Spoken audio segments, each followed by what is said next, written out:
L'histoire que je vais vous raconter se passe en Allemagne de l'Ouest dans les années 1970. Mais avant de commencer, on va jouer à un petit jeu. Et je voudrais vous montrer quelques photos du chancelier de l'époque, Willy Brandt, et je vais vous demander de retenir un point commun entre toutes ces photos.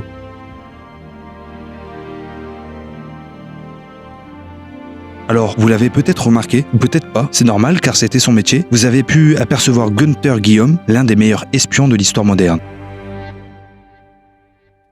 C'était un espion formé par la Stasi, le service de renseignement de l'Allemagne de l'Ouest, pendant les années 1950 à 1956. Il déménage en 1952 à Francfort, en Allemagne de l'Ouest, et adhère même en 1957 au Parti social-démocrate allemand, le SPD, pour sa mission d'espionnage. En 1969, il devient gestionnaire de la campagne électorale du ministre fédéral des Transports, Leber. Cette campagne était tellement un succès que le ministre décidera de le présenter directement à la chancellerie, car il savait qu'il recherchait à recruter de nouveaux membres talentueux. Et pour un espion, être aussi proche du pouvoir, c'est le Graal.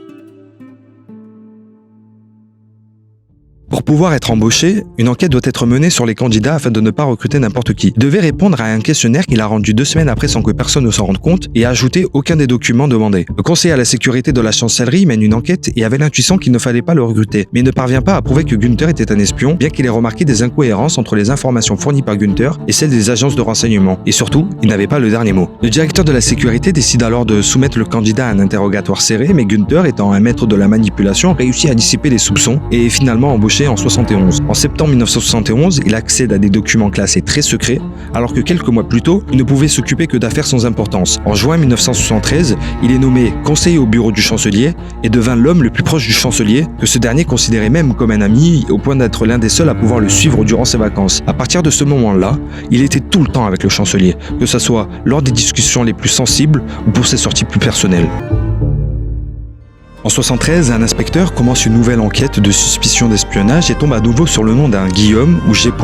Il découvre qu'un certain Guillaume, membre du SPD, avait été recherché par les services de renseignement en 1950. Les soupçons grandissent et le cabinet de renseignement décide de surveiller la femme de Günther, qui est surprise un jour en train de transmettre des documents et des photos à une correspondante.